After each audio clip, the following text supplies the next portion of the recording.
Organic food has become so popular that this year it's the third fastest growing industry in Australia, just behind diamond mining and superannuation funds. I've got no idea what's cool anymore.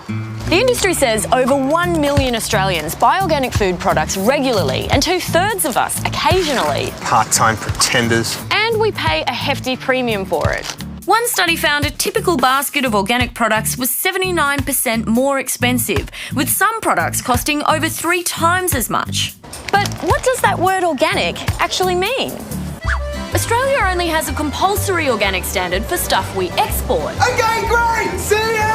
Ben, most domestic organic certifiers follow the same basic rules. Oh, now you tell me!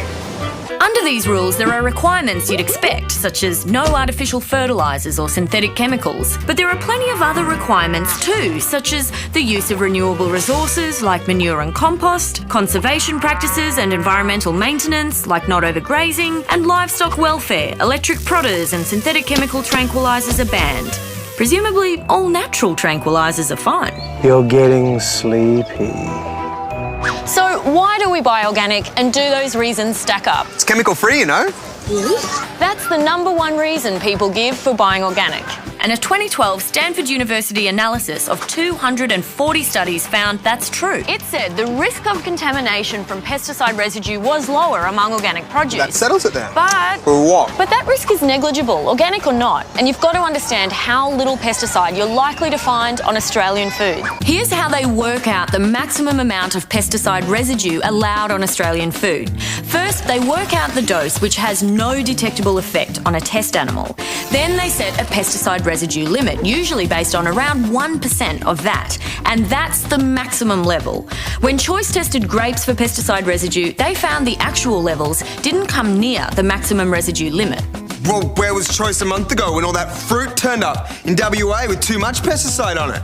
Yes, breaches can slip through the system, but the only reason we know about that fruit is because it got caught by testing.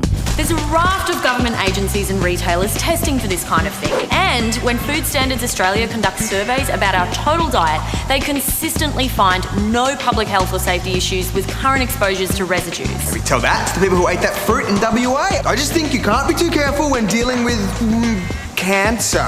Fair enough, but to put your mind at ease, consider the findings of a recent study by Oxford University. It tracked more than 600,000 women over 9 years. Stalkers much? Recording cancer incidents between those who usually or always ate organic food and those who never did. And it found little or no decrease in the incidence of cancer associated with the consumption of organic food. Except possibly in the case of non-Hodgkin's lymphoma. Which the researchers say could be due to chance. But if you want to cite exceptions to that study, it also found that women who ate organic have a slightly higher risk of breast cancer, which they also say could be unrelated. By the way, it's worth remembering that avoiding chemicals can increase other health risks. For example, farms that use animal waste for fertilisation have a significantly higher risk of E. coli contamination.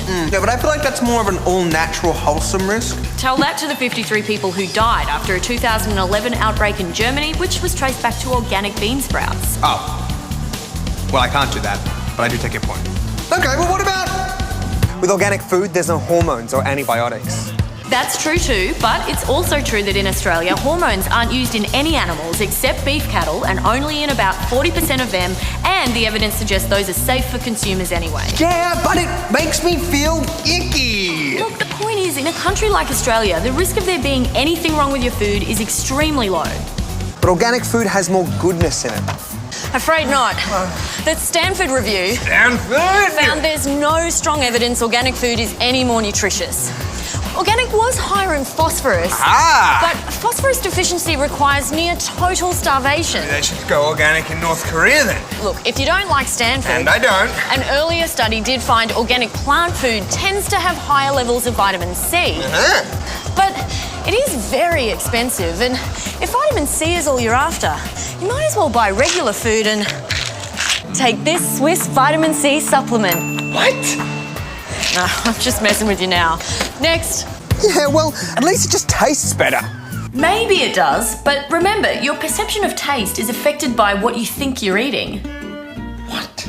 A Cornell University experiment got people to compare foods where one sample was labelled regular and the other organic.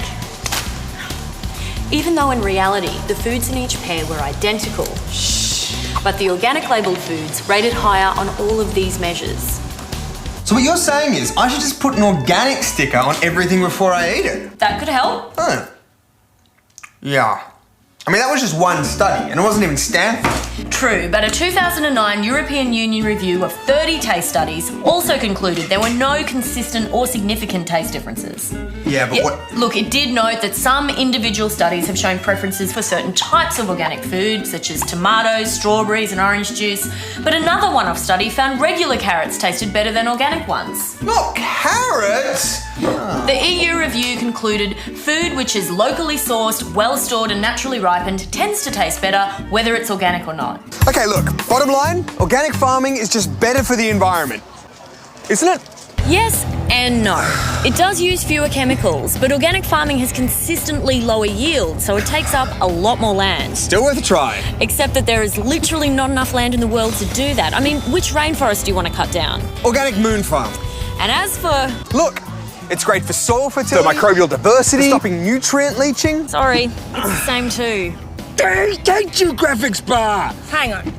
So, organic food may lower exposure to pesticides and hormones, but most experts agree it's not a real risk anyway. Have you been here the whole time? It's probably no more nutritious than regular food, it doesn't necessarily taste better, and it's not better for the environment if you look at the big picture. That's right. Yeah, but also they're kinder to their animals and their workers are less likely to be exposed to dangerous chemicals. That's right too. So should I buy it? If you don't mind paying extra and those things matter to you, then go for it. But if you are going to buy organic, make sure you're getting what you pay for. There are some fairly dubious claims being made out there, especially in the world of cosmetics, where you'll find brand names like Organic Care, Organic Instinct and Organics, which aren't certified at all. Having the word organic in a brand name guarantees nothing. You want it to be certified organic. And if it doesn't say who it's certified by, then that's worth finding out. And it doesn't count if they make up their own official-looking stamp, like Lavera Organic Calendula and Ginger Mattifying Balancing Cream does. No! I'll never mattify and balance myself with calendula and ginger-scented cream again. What you really want is something reputable. This is the one you'll find most often, and it's trustworthy, and these ones are too. All of them meet the Australian export standard for organic products, and these ones are just as good. Because if you're going to pay a lot more for a little feel-good factor, you should at least make sure it feels real. Thank you. Please don't come again.